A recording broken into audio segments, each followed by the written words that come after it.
Hey everyone, this is Rachel. I'm excited that you landed here on the New Wave podcast. In this podcast, we focus on the challenges that the youth and the young adults face during this era. Join us, join the family, engage with us, like, comment, and subscribe. Now, I would like to introduce to you our two guests. So, our first guest, introduce yourself. Daniella Boachie. My name's Daniel Boachie. Thank you, the Boachie family, if you guys didn't get a hint, for coming to our podcast. So, first thing, I'm going to first ask Daniella. Where were you born? Where were you raised? Can you give us a background on who you are? Okay, well, I was born in Accra, Ghana, and my mother, ever since we were children, our mother has been working for the Ministry of Foreign Affairs. So she has been posted to a lot of countries, and she took us with her. So when I was 3, I quite remember going to Morocco. We stayed for about 1.5 years until my parents decided that it was time for us to come back to Ghana. And in Ghana, we stayed for 3 to 4 years before my mother was posted again to Serbia. This time we stayed around 3 years, and we came back to Ghana again for 4 years. And now we're in America. We have been in America for 4 years now. Hey, Daniel. Since we are twins, it's the same upbringing we've had. I was born in the same place. We've moved to the same places together. We've been to the same schools, lived in the same places. So it's pretty much the same answer for me. Okay, all right. So you guys both said that you've been in America here for 4 years, about 4 years. So Daniel, starting with you from a male's perspective, do you think there's been a disconnect between you and the American youth here? Well, that's an interesting question because I wouldn't necessarily say there's a disconnect between me and some of the other youth. I think because we all have different experiences in the way we were raised and where we were raised, we don't necessarily maybe do things together or we're not always together, but I don't necessarily consider that a disconnect. So Daniela, do you feel like as a female, is there any disconnect you feel between you and the American youth? Well, this is a good question. As a young female adult, I don't think there's too much of a disconnection between the American youth and the Ghanaian youth. I think it all comes to how we are raised, the experiences we had. It's a little bit different. We have different perspective of the world. We have different views. We have different behavior, how we were raised. I think it all comes to how we were raised, basically. Would you say, Daniela, how you were raised? You made that comment. You guys were raised differently from American youth. What are some differences have you seen so far between you and the American youth when it comes to discipline and being raised? Okay, so for example, in the American youth, they were taught to speak freely, to the adults with no rules, obligations, just speak your mind. Whereas the Ghanaian youth were taught to be respectful to adults, mind how we speak to them, and basically we always had to be like, very respectful to them and mind how we spoke to them. So whenever, for example, for me, whenever I had a problem, I couldn't just approach them and like, hey, this is what happened to me. I had to be respectful, even though maybe they're in the wrong. You still have to be respectful for them. But it's not the same for the American youth. They could voice their opinions anyhow, and I think that's the difference. Daniel, would you like to add anything on to what Daniela was just saying? Yes. What I would add is how formal we are in certain situations.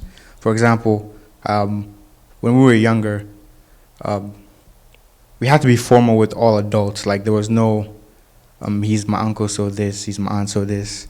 We always had to treat all our adults as if they were our parents, or call them sir, madame, stuff like that. That's one of the differences I see. Okay. All right. So another question that I have to ask you guys is, how was your transition from Ghana to America, even though you had been, I guess, transitioning to different places, going to Morocco, like you said, and other places. So how was that transition? I can start with you, Daniel. The transition wasn't too different from the other ones we've had. Maybe the only difference is the language, because we already speak English. We didn't have to work on that as much. But when we came here, we were at home a few months because when we came, the school year had already started. So we came. We came and we went to school.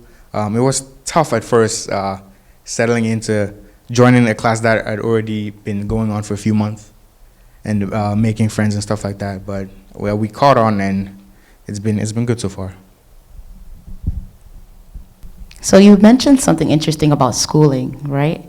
I wanted to know personally, from my observation, I've seen that many students that come from other countries, they're always ahead of the American students when it comes to education. Do you guys relate to that in any sense? I can start with Daniela. Go ahead. I mean, for me, it was, I can relate to that because the science class was easy for us, where we had already studied what they were learning, so it was easy for us to catch on. I think maths too and English we were able to catch on. I think the classes that were most difficult for us was global history. That was one that was difficult for us. Daniel? Yeah, I can relate to it a little bit because, yeah, like she said, most of the stuff we were learning in class during our first year we had already studied, so we had an idea on what they were teaching. I would relate to that.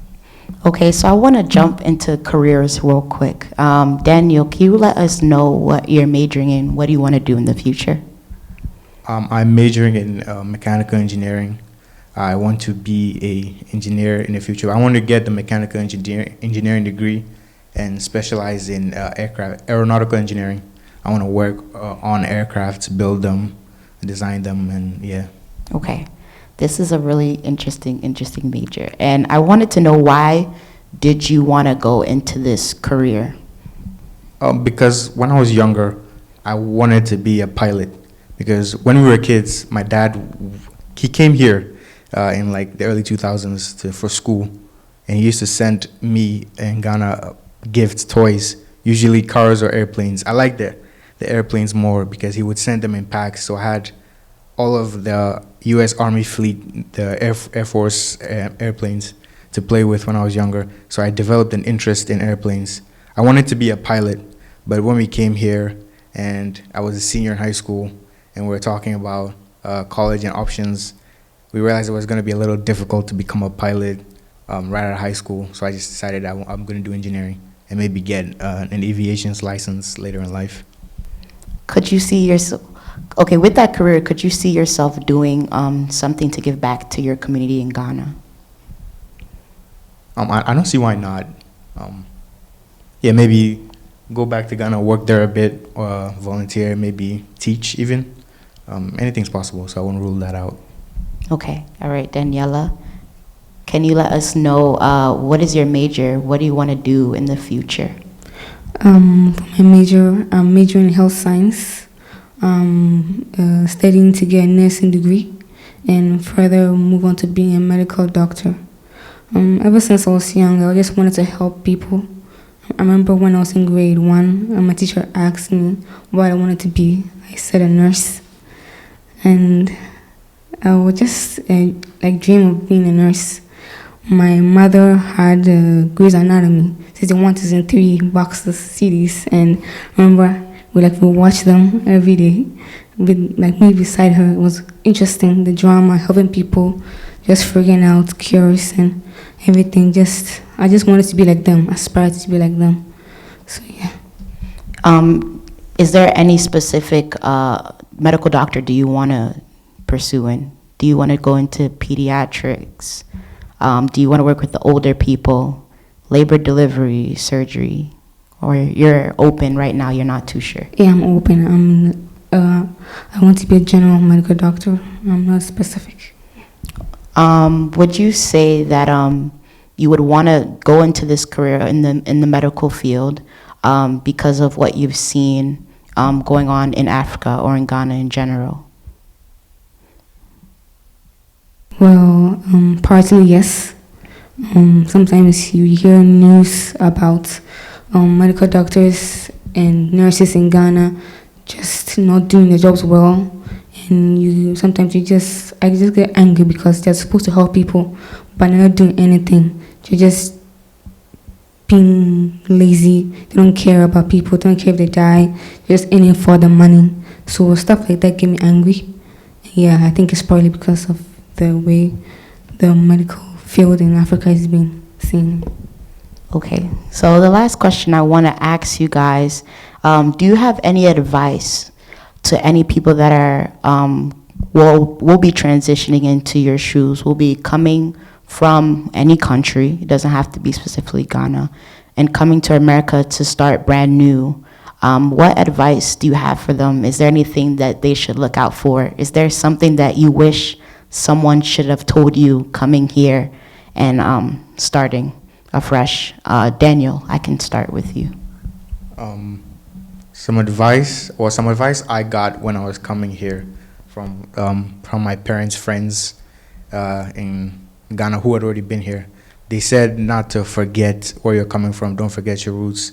Don't try to become something you're not because of what you see.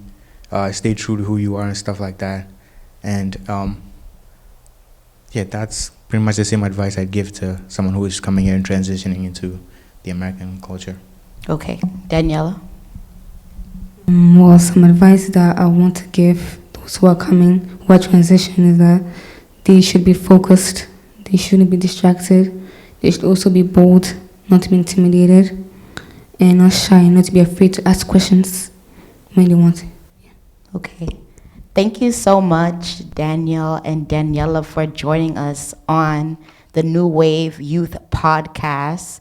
And definitely we will see you again, maybe sooner than later. And thank you for all our listeners for hopping in and joining us. Please like, comment, and subscribe, and let us know how you feel about this podcast, what we can improve on. And have a wonderful day. God bless you all.